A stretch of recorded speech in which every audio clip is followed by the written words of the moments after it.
March 3rd, 2024, 8:46 a.m., Manhattan, New York. A woman walks into a pharmacy in Midtown to pick up her blood pressure medication. On the shelf, the label reads Pfizer. Her receipt, though short, tells a much longer story, one that reaches back more than a century. Across the city, a man swipes his debit card to pay for gas, $4.83 a gallon. The pump is branded ExxonMobil. He frowns, shakes his head, mutters something about inflation, and drives off. He has no idea he's just contributed to an empire whose architect hasn't breathed since 1937. By noon, the Dow Jones rises another 120 points. JP Morgan Chase closes another acquisition. Chevron announces a new drilling project off the coast of West Africa. And somewhere, tucked inside family trusts, corporate shells, and quiet portfolios, a small fraction of those profits still feed the same name. A name most have forgotten, but one that never truly left. John Davison Rockefeller. He was born in a wooden farmhouse in 1839. He died in a sprawling estate in 1937. But between those two dates, he did something the world had never seen before. He figured out how to build wealth that didn't just outlive him, it outlived generations. Today, his companies have new logos, his wealth, new custodians. His empire, if you can still call it that, now operates under the radar. No crown, no title, no headlines, and yet, it moves quietly in the background, writing checks, shifting markets, approving pipelines, influencing elections. The same oil that powered tanks in World War II now fuels private jets and hedge funds. The same banks that once financed refineries now finance global mergers. It's been more than 85 years since Rockefeller passed. But the question remains, how did a man from upstate New York, raised by a con artist father and a devout mother, build a machine so powerful it never had to die? This isn't just the story of Standard Oil. It's not just about boardrooms or barrels or billionaires. It's the story of how money, once given the right structure, can become eternal. And how one man, quiet, disciplined, and methodical, wrote the blueprint. The ghost of his wealth still haunts our wallets. You just never noticed, until now. This is how it all began. November 13th, 1853, just outside Richford, New York. The air was dry, but the soil was soaked. Flooded the day before by a sudden storm, a 12-year-old boy trudged through the muddy path behind his family's farmhouse, carrying a dented bucket filled with scraps from a neighbor's kitchen. He'd earned 2 cents for hauling it home. He recorded it that night. 2 cents, 6 steps, half a bucket. He even wrote what time it was. That boy was John Davison Rockefeller. His father, William Avery Rockefeller, was often gone, sometimes for weeks, sometimes longer. The locals called him Big Bill, a man known for trading fake cures and charming his way into women's homes under false names. He sold elixirs that didn't heal and promises that never came true. But to John, he was something else entirely. He was unpredictable, and unpredictability frightened him. At home, it was his mother, Eliza, who held everything together. A stern Baptist woman with a Bible in one hand and laundry in the other. She rationed their food, reused scraps of cloth, and never wasted a coin. Eliza believed in discipline, in scripture, in planning for hardship. She didn't complain, she prayed.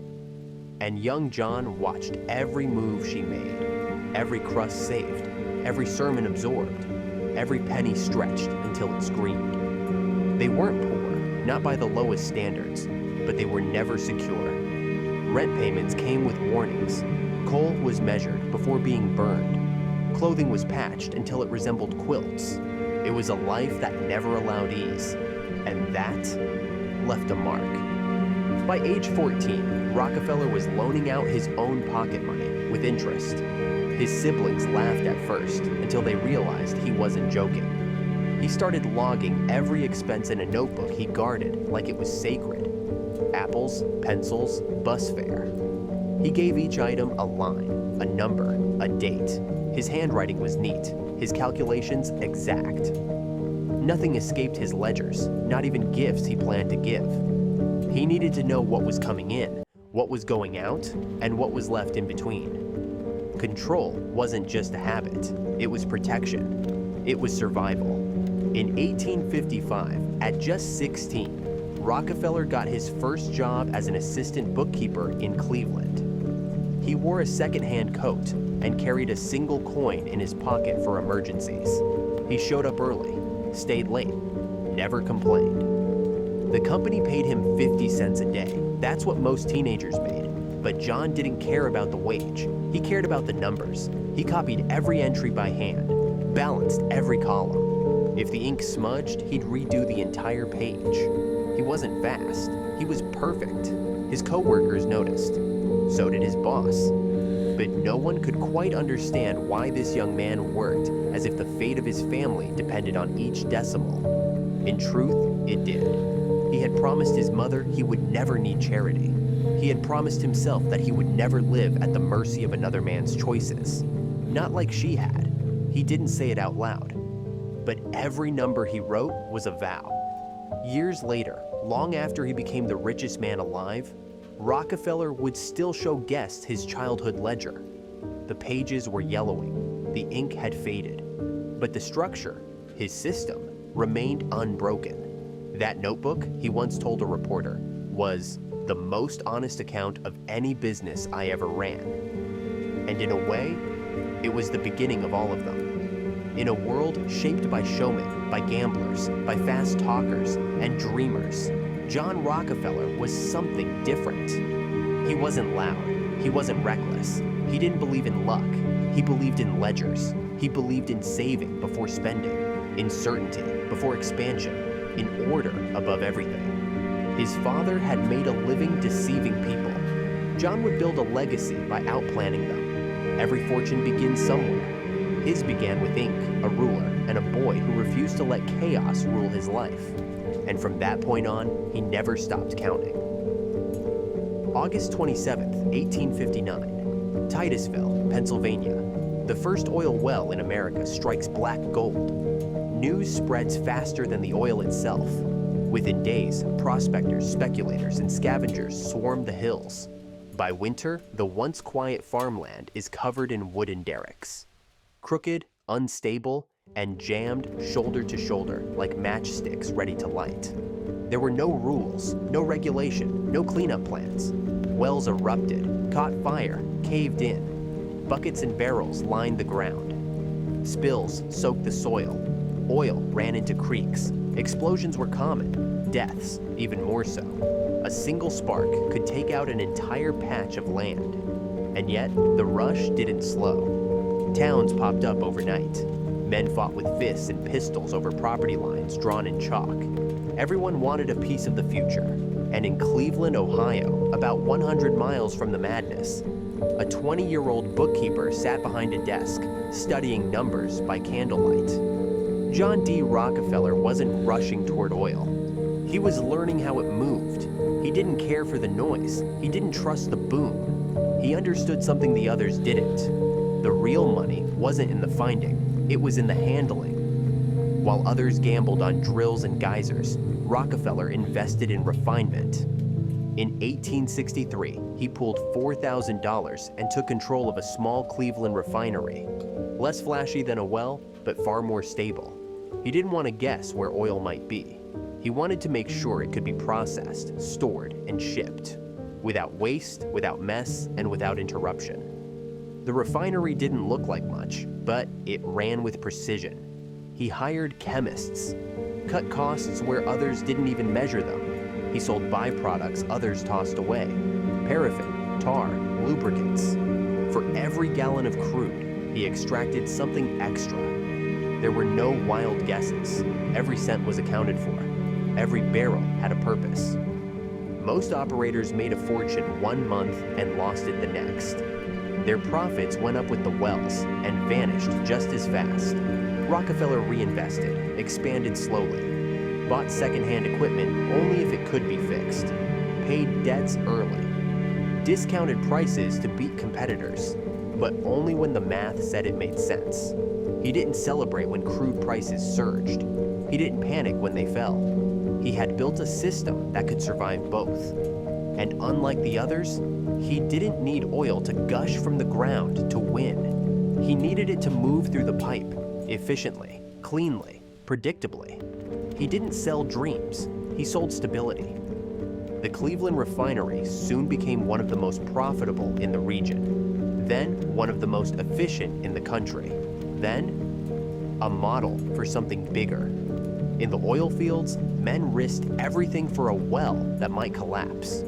In Cleveland, Rockefeller ran a business that couldn't afford to. While the boom towns burned and sank into the dirt, his operation grew, quietly, steadily, methodically. He didn't need to be the fastest, he just had to outlast the fire. And in doing so, he proved something to himself. Oil wasn't about luck, it was about discipline. He wasn't going to chase the rush, he was going to build something that stayed long after it was over. The others brought dynamite, he brought ledgers, and it wouldn't be long before everyone was working on his schedule.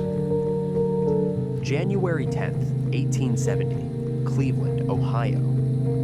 The snow fell in light waves across the lakefront. It was a quiet morning, uneventful to most. But that day, John D. Rockefeller signed a piece of paper that would change American industry forever. He and a small group of partners formally incorporated the Standard Oil Company. There were no speeches, no photos, no announcement in the papers. The ink dried without fanfare. But within the walls of that modest office, a structure was born that would grow larger, faster, and quieter than anyone imagined. While other oil men bragged about their strikes and speculated in public, Rockefeller was already deep in something far more serious: coordination, consolidation, and total control. He had studied the chaos of the oil fields, the mess of unregulated shipping, the waste spilling from refineries that barely functioned beyond a profit chase. And now, Standard Oil wasn't just going to produce oil, it was going to handle every inch of its journey. He called it integration. Others wouldn't even realize what had happened until they were boxed out of their own markets. One of his earliest moves was negotiating directly with the railroads. But these weren't normal business deals. These were private agreements forged through the South Improvement Company, a shell partnership that allowed Standard Oil to secure massive freight rebates on every barrel it shipped. On paper, it looked like smart logistics. In practice, it meant Rockefeller was shipping oil for less than anyone else, sometimes less than cost, while still making a profit. The other refiners paid full price. They didn't know they were subsidizing their own destruction. By February of that same year, he had bought 22 of Cleveland's 26 competing refineries. Some were purchased outright. Some owners were quietly pressured. Others, seeing the writing on the wall, surrendered willingly. It happened so quickly that even local officials didn't realize how much control he had until the city's oil traffic was flowing almost entirely through Rockefeller's hands. There were no parades, no headlines. Just new paperwork filed under new names. He changed the business model. Most refineries treated oil as a short-term gamble. Rockefeller treated it like an ecosystem. He invested in tank cars, cylindrical steel containers that rolled directly on rail lines, faster and safer than barrels. They prevented leaks, reduced fire risk, and transported more oil with fewer men. The tank cars weren't just more efficient, they were a message. This wasn't speculation anymore. This was infrastructure. He built his own warehouses, owned the pipelines, controlled the barrels, the ships, the delivery schedules. And because he owned so many of the pieces, he could lower prices in one region and raise them in another, calibrating the system like a conductor, adjusting each section of an orchestra. Most of the industry still didn't understand what was happening. They thought they were competing on price, but Rockefeller had removed himself from that race. He wasn't reacting to the market, he was building the market. By the end of 1872, Standard Oil controlled over a quarter of the country's refining capacity. Quietly, without a single dramatic announcement. And yet, the impact was seismic. He didn't shout. He didn't run campaigns. He didn't need to. Because every pipe, every shipment, every contract was starting to run through him. It wasn't loud, it wasn't aggressive, it was calm, disciplined, relentless. He understood something fundamental. Power was most effective when it didn't have to explain itself. While the oil men talked, he filed papers. While they chased price spikes, he locked down transport. And while they argued over wells, he structured something they couldn't touch. A system so efficient, it didn't have to be flashy. This was the beginning of something the world had never seen before. A company not built on speculation, but on structure. Not grown by bursts of luck, but by eliminating uncertainty. It wasn't just a business anymore. It was becoming a mechanism. And the world would soon learn that by the time you realized Rockefeller was in control, it was already too late. May 9th, 1874, a refinery in Pittsburgh goes quiet. Workers are laid off, shipments canceled. The owner sits at his desk, staring at numbers that no longer make sense. Just weeks earlier, he was making a modest profit. Now, the cost to ship oil is higher than the price he can sell it for. He doesn't know it yet, but he's already been absorbed into a game he can't win, and the man at the center of it is playing with rules no one else even sees. John D. Rockefeller didn't compete in the traditional sense. He studied his opponents like a banker studies risk, like a surgeon studies anatomy. He knew what they paid for coal. He knew how far their barrels had to travel. He knew which rail lines they depended on and which ones he had already made deals with. In most cities, businessmen were trying to win customers. Rockefeller was removing options. His price cuts weren't wild or careless. They were exact. He would lower the cost of kerosene just enough to undercut a specific rival, often by a fraction of a cent. It wasn't about immediate profit. It was about control. Competitors couldn't match the prices without losing money. But if they tried to hold steady, customers walked. The pressure was slow, steady, and unrelenting. Once they collapsed, Standard Oil offered to buy them, sometimes at a loss, sometimes at a fraction of what they were worth months earlier. Most accepted. The ones who didn't found themselves isolated, blocked from railroads, short on barrels, unable to ship. One by one, they disappeared. Behind the scenes, Rockefeller had built a network of quiet watchers. Agents, accountants, market readers. They monitored volumes, freight patterns, shipments. He didn't rely on guesses. He relied on data, collected and tracked long before competitors even realized they were being watched. He could forecast a rival's downfall before it began, and when he moved, he did so with precision. He controlled the barrels used to store oil. He controlled the pipes used to move it. He controlled access to the railroads, the timing of delivery, even the banks that financed new ventures. When a new refinery tried to open in Chicago, the trains suddenly became unavailable. Insurance rates skyrocketed, supplies dried up. Within weeks, they folded. No confrontation, no courts. Just closed doors and unpaid workers. And the line of credit that vanished overnight tied back to an institution linked quietly to Standard. He once told a colleague, "Competition is a sin." He didn't mean it as a joke. He believed that chaos in the marketplace hurt everyone. His answer was order, his order. No duplicate pipelines, no wasted shipments, no small players driving up costs. One chain, one standard, one oil. His employees understood the mission. They weren't just working in a company. They were maintaining a system, a machine that had to run cleanly, without friction. Mistakes weren't tolerated. Leaks were unacceptable. Efficiency was the law. His managers received reports down to the ounce, the cent, the hour. If a facility lost half a day to weather, Rockefeller knew before the sun set. He rewarded loyalty, but only when it served the structure. This wasn't empire building by charisma. It was empire building by elimination. Every decision, every move, calculated to preserve the system's edge. And that edge grew sharper each year. By 1880, Standard Oil controlled more than 90% of the refining capacity in the United States. Not because it shouted louder, not because it took risks, but because it erased the middle ground. Either you joined him or you disappeared. It wasn't warfare in the way people understood it. There were no soldiers, no battlefields, just paper, Prices, leverage, and silence. It was a quiet war, but those who faced it never forgot how quickly everything could vanish. While others played for profit, Rockefeller played for permanence. And in that world, there was no room for equals, only pieces, and the board was his. November 1902, a copy of McClure's magazine arrives at a train station in Pittsburgh. Its cover is plain, nothing flashy. But tucked inside is a 6,000-word story that would ignite a storm across the country. The headline reads, "The History of the Standard Oil Company." The author, a quiet, meticulous woman from Pennsylvania, Ida Minerva Tarbell. She had spent years researching every corner of Standard Oil's rise. She wasn't guessing. She had the receipts. Ida didn't write from envy. She wrote from memory. Her father, Franklin Tarbell, had once owned a small oil business in the town of Rouseville. He believed in honest work. He lost everything when Standard Oil swept through Pennsylvania with secret deals and freight rate advantages he couldn't match.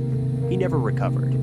She remembered the night he came home with his hands shaking, papers torn, barrels seized, hope gone. 2 decades later, Ida sat quietly in the reading rooms of libraries and courthouses, piecing together ledgers, letters, shipping records.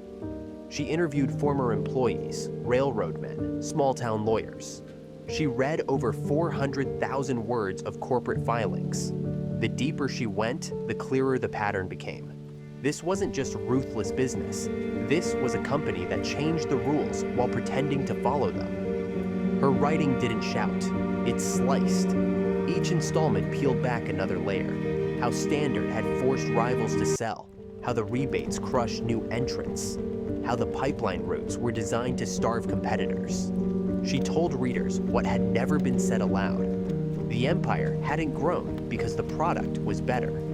It grew because it made sure no one else could survive. The response was instant. Readers were stunned. Letters flooded in, some from broken businessmen who had lived it, others from everyday citizens who now saw Rockefeller's name not as success, but as domination. McClure's subscriptions soared.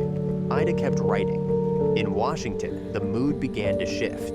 President Theodore Roosevelt had already been watching the trust system with caution. But now he had a symbol, a name, a case. He ordered the Department of Justice to take action. What followed wasn't a speech, it was a lawsuit. The United States government accused Standard Oil of violating the Sherman Antitrust Act. For the first time, the machinery Rockefeller built would have to answer not in the markets, but in court. And Rockefeller? He didn't flinch. He didn't issue statements. He didn't show up to hearings. He kept working, quietly, always quietly. He shifted assets, reorganized divisions, moved people in and out of boards. The courtroom was now a stage, but the real decisions were still being made in offices no one was invited to see. Tarbell had written from personal pain, but she had struck a national nerve. She forced the country to look again, not at a man, but at a model. She showed that one man's order might come at the cost of everyone else's freedom to compete. And even as legal arguments filled the newspapers and public opinion turned, Rockefeller never once acknowledged her by name. But deep inside Standard's halls, the damage had been done. The story had slipped beyond his control. The quiet empire had been named. And for the first time, people wondered if it could fall. May 15th, 1911. The Supreme Court of the United States delivers its ruling. After more than a year of arguments and over a decade of public pressure, the verdict is final. Standard Oil Company is to be dismantled. The decision is unanimous. 34 independent companies will emerge from what had once been a single, seamless machine. The headline across the country read the same: Rockefeller defeated. But behind the front pages and gavel strikes, something else entirely was taking shape. The government had aimed to break his power, but the ruling had done something else. It multiplied it. Each company created from the split was still strong, still connected, still profitable. Some carried old names. Others were renamed. Standard Oil of New Jersey became Exxon. Standard Oil of New York became Mobil. Standard Oil of California eventually turned into Chevron, and John D. Rockefeller owned stock in every single one of them. What had once been one structure now became dozens of revenue streams, separate on paper, but still flowing to the same source. The stock value surged. Investors, sensing new competition, poured in. The companies expanded into new regions. They hired more workers. They raised prices in some areas, dropped them in others. The market, confused by the fragmentation, didn't shrink. It widened. Rockefeller's personal wealth, which already dwarfed that of any living American, doubled within just 2 years. He became the first man in modern history to reach $1 billion fortune. Not through growth, through disassembly. He didn't give speeches. He didn't show up for interviews. After the ruling, he retreated almost completely from public life. But retreat didn't mean withdrawal. It meant repositioning. The oil business had served its purpose. Now, he turned his focus to banking, electricity, utilities, railways, steel. His fingerprints could be found on projects from coast to coast. He was investing in the future's foundations, quietly acquiring influence over the very systems that made modern life possible. While the nation believed it had taken something from him, Rockefeller had already moved ahead. The loss wasn't a collapse. It was a conversion. He understood something the courts didn't. Wealth was never about size. It was about position. Control didn't need a title. Influence didn't require a single name on a building. Each of the 34 companies retained his presence through shares, advisors, or past agreements. Some competed, some cooperated, but all existed because he had created the original system. And no matter how the pieces shifted, the foundation stayed intact. He stopped appearing in news columns, but behind corporate filings, he was still there, still approving, still building, still adjusting. To the world, the verdict was a victory for fairness. For Rockefeller, it was the final proof of concept. Even when dismantled, the design held. Even when removed from the throne, the machine ran on. They took his company, and it made him richer. The court had broken the body, but the mind had already moved on. And that was the brilliance no ruling could undo. September 25th, 1913. A group of reporters stand outside the gates of the University of Chicago. Inside, a new science wing is being dedicated. Marble floors, modern labs, gleaming brass plaques. One name is on every wall, Rockefeller. The man who once dominated the oil industry now stood as the nation's most generous benefactor. The numbers were staggering. More than $35 million to the university. Another $100 million pledged to global health initiatives. Dozens of medical schools redesigned. Public schools restructured. But for Rockefeller, this wasn't about charity. It was about shaping the narrative, controlling what came next. After the Supreme Court breakup, his name had become a flashpoint. In some towns, it was spoken with bitterness. In others, it was linked to stories of families ruined, factories closed. He knew that money alone couldn't erase that history. But influence could. He established the Rockefeller Foundation in 1913. Its mission was framed in humanitarian terms, promoting the well-being of mankind throughout the world. But behind that language was a carefully designed system of redirection. He didn't just give, he structured the giving, appointed boards, hired advisors, chose the fields to fund and the people to lead them. He didn't just support science, he curated it. One of the first major projects, hookworm eradication in the American South. Millions were infected. Children were too weak to attend school. Workers too exhausted to finish shifts. The campaign funded treatment, sanitation, and education. It worked. Infection rates fell, productivity rose. Newspapers hailed Rockefeller's gift to the people. But buried in those headlines was the deeper strategy. He had taken a part of the country that once distrusted him and given it a new reason to say his name. In medicine, he left an even larger mark. Working with educators, he helped create a new model for medical schools across the U.S. The focus shifted toward research, laboratory training, and scientific rigor. Curricula were redesigned. Entire institutions were built around his vision. Generations of doctors would graduate from systems he helped engineer. This wasn't a man handing out checks. This was a man reconstructing the national memory. He also turned inward.